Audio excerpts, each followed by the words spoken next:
Hello aspirants, polity and governance answer writing series की एक और इंसाइटफुल वीडियो में आपका स्वागत है।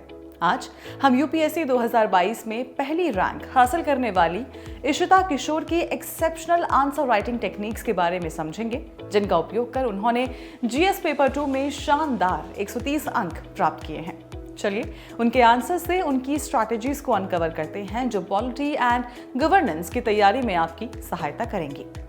इशिता किशोर के उत्तर अपनी कंप्लीटनेस के कारण स्टैंड आउट करते हैं, जिनमें प्रश्न के सभी पहलुओं को संबोधित किया गया है। इसके लिए वो एडवांटेज, चैलेंजेस और एक्शनेबल सॉल्यूशन सहित कई आयामों को उत्तर में प्रिसीशन और क्लैरिटी के साथ शामिल करते हैं। साथ ही इशिता उत्तर में डाइवर्स एग्जाम्पल्स और पर्सपेक्टिव्स को समाहित करती हैं, जिससे लॉजिकल फ्लो के साथ मल्टी डायमेंशनल और इम्पैक्टफुल आर्गुमेंट्स सुनिश्चित होते हैं। ये अप्रोच कंप्लीट और मल्टी डायमेंशनल आंसर्स लिखने के महत्व को रेखांकित करती है। प्रश्न के सभी पहलुओं को well structured arguments, diverse examples और एक्शनेबल सॉल्यूशंस के साथ संबोधित करने से उत्तर में क्लैरिटी, डेप्थ और ओवरऑल इम्पैक्ट बढ़ता है। इशिता किशोर ने अपने उत्तरों में रेलेवेंट एग्जाम्पल्स, डेटा और फैक्ट्स के साथ ऐसे आर्गुमेंट्स को शामिल किया है जो सेल्फ एक्सप्लेनेटरी हैं।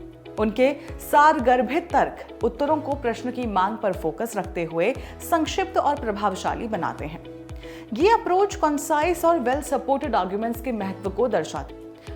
प्रत्येक बिंदु को रेलेवेंट फैक्ट्स और एग्जाम्पल्स के साथ लिखने से वो प्रिसाइज बनते हैं और उनकी क्रेडिबिलिटी बढ़ती है। इससे यूपीएससी की एक्सपेक्टेशंस के साथ अलाइन करना आसान हो जाता है। इशिता ने इंट्रोडक्शन लिखने के लिए प्रश्न की मांग के अनुरूप विभिन्न माध्यमों का उपयोग किया है। उन्होंने constitutional provisions, data, contextual analysis, definitions और इम्पैक्टफुल कीवर्ड्स का उपयोग करते हुए उत्तर को एक एंगेजिंग और प्रभावी शुरुआत दी है। ये अप्रोच डाइवर्स और वेल अलाइंड इंट्रोडक्शन के महत्व को रेखांकित करती है। प्रश्न की मांग के अनुरूप लिखे गए इंट्रोडक्शन से स्पष्टता सुनिश्चित होती है, एक प्रभावशाली उत्तर के लिए आधार तैयार होता है और एग्जामिनर का ध्यान आकर्षित होता है। इशिता किशोर ने अपने आंसर्स में मुद्दों के दोनों पक्षों को स्पष्टता से रखते हुए एक बैलेंस्ड पर्सपेक्टिव प्रस्तुत किया है। उनके ये अप्रोच उत्तर में एक कॉम्प्रहेंसिव एनालिसिस के साथ ऑब्जेक्टिविटी को बनाए रखते हुए उनकी टॉपिक की सूक्ष्म समझ को दर्शाती है। ये अप्रोच एक संतुलित उत्तर के महत्व को बताती है। विभिन्न आयामों और विश्लेषण को उत्तर में शामिल करना आपकी क्रिटिकल थिंकिंग को दर्शाती है और उत्तर की ओवरऑल क्वालिटी को बढ़ाती है। इशिता के द्वारा विजुअल टूल्स जैसे flow chart, diagram, table, graph आदि का उपयोग करने से उत्तर अलग ही दिखाई देते हैं। उन्होंने स्ट्रैटेजिकली उत्तर को कई भागों में बांटा है और कीवर्ड्स को अंडरलाइन किया है। वर्टिकल और हॉरिजॉन्टल स्पेसिंग को मेंटेन किया है, जिससे उनका उत्तर वेल स्ट्रक्चर्ड, विजुअली अपीलिंग और इजी टू नेविगेट हो गया है। ये अप्रोच एक सुव्यवस्थित और विजुअली अपीलिंग प्रेजेंटेशन के महत्व को रेखांकित करता है। फ्लो चार्ट, डायग्राम और स्पेसिंग को शामिल करने से क्लैरिटी बढ़ती है, रीडेबिलिटी में सुधार होता है, जो एग्जामिनर पर एक सकारात्मक स्थायी प्रभाव छोड़ती है। इशिता के निष्कर्ष डाइवर्स और वेल क्राफ्टेड हैं, जिसमें सजेशन बेस्ड, बैलेंस्ड पर्सपेक्टिव्स और इम्पैक्टफुल कीवर्ड्स वाले निष्कर्ष शामिल हैं।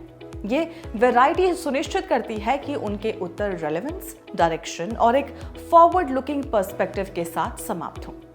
ये अप्रोच विविध और उद्देश्यपूर्ण निष्कर्षण लिखने के महत्व को रेखांकित करती है। सुझावों, संतुलित दृष्टिकोण और सावधानी से चुने गए कीवर्ड्स का उपयोग करने से डेप्थ आती है, क्लैरिटी सुनिश्चित होती है और एग्जामिनर पर एक अच्छा स्थायी प्रभाव छोड़ती है।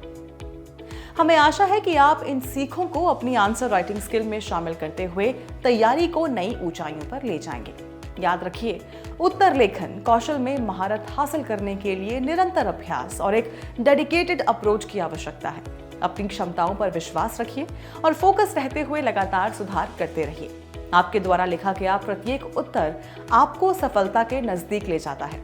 Until next time, keep practicing, stay determined and write your way to excellence.